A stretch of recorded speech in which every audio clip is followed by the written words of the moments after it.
Indian universities are rising fast, and here's what the numbers actually mean. India just pulled off something no other major country managed this year. 44% of India's entries in the QS World University Rankings by Subject 2026 moved up. That's the highest improvement rate among any country with at least 10 universities on the list. The UAE came second at 41%, the UK, Indonesia, Colombia all at 40. India beat them all. I'm Vrinda Tulsian and you're watching The Print. Now, before you tune out thinking this is just another ranking story, stay with me because what's happening here is actually worth understanding. The QS rankings by subject are different from the overall university rankings you might have seen. They don't just ask, is this a good university overall? They go discipline by discipline, engineering, law, medical, computer science, and rank institutions within each field separately. So, a university can be middling overall, but genuinely world class in, say, chemical engineering. That distinction matters because India's story here is very specifically about certain subjects. And those subjects happen to be the ones that matter most for where the country is trying to go economically. Let's start with the big one computer science. Six Indian universities now rank in the global top 100. Last year, it was two. IIT Bombay and IIT Delhi have both entered the top 50 for the first time, 44th and 45th respectively. The total number of Indian universities ranked in computer science has doubled over 5 years, from 23 to 44, while the US, UK, Germany, and France actually have seen fewer entries in this subject in 2026. India went the other direction. That's not a small thing. Chemical engineering, five Indian universities in the global top 100, up from two. IIT Delhi entered the top 50 here as well, ranking 48th. Electrical and electronic engineering, six universities in the top 100. 12 achieved their highest ever individual position in the subject. Mechanical, aeronautical, and manufacturing engineering, top 100 entries went from 4 to 6. 19 of last year's 22 Indian entries improved their positions. India also recorded the second most improved entries globally in material science, behind only the United States. Now, India has been talking about becoming a $1 trillion manufacturing and export hub by 2030. That's an ambitious target, and there's plenty of debate about whether it's achievable.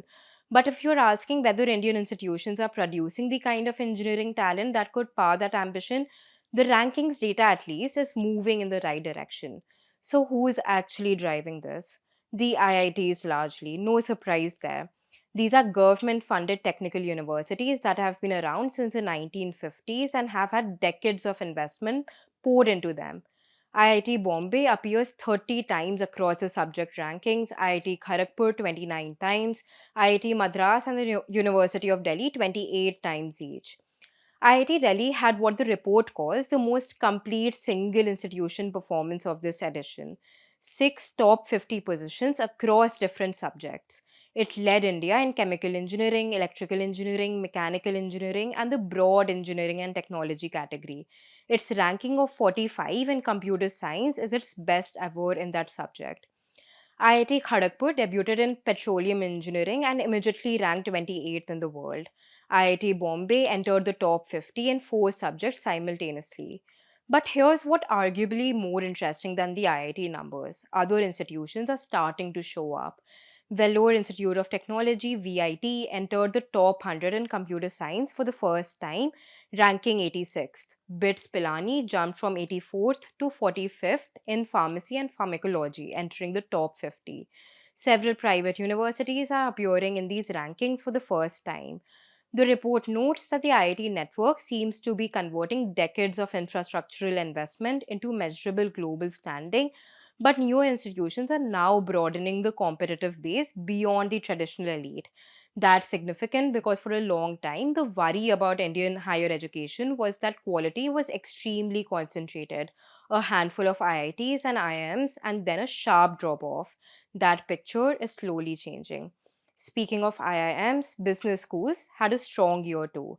Seven Indian institutions now rank in the top 100 for business and management studies, up from four. IIM Ahmedabad rose to 21st globally. IIM Bangalore ranked 29th. IIM Calcutta entered the top 50 for the first time at 47. Ahmedabad also became the first Indian institution ever to appear in the marketing subject ranking, debuting at 21st in the world. A few other results worth flagging. OP Jindal Global University in Law went from 78th to 35 in a single year. AIMS ranked 105th in medicine, up from 145, described as India's highest ever position in the subject. And India made its first ever appearance in veterinary science with the Indian Veterinary Research Institute entering the 51 to 100 band. India now has 99 universities featured across 55 subject areas, up from 79 last year. In total, Indian universities appear 599 times across the rankings, a 12% increase from last year and more than double from 5 years ago. Now, and this is important, the picture is not all good. Of those 599 entries, 80 declined in rank. Arts and humanities remains a weak spot with more entries declining than rising. In medicine and the social sciences, research output volumes and international faculty ratios have historically lagged, and India's top institutions still sit well outside the global elite in these areas. There's also the question of scale versus quality. India's national education policy targets a gross enrollment ratio of 50% by 2035, roughly doubling current participation in higher education.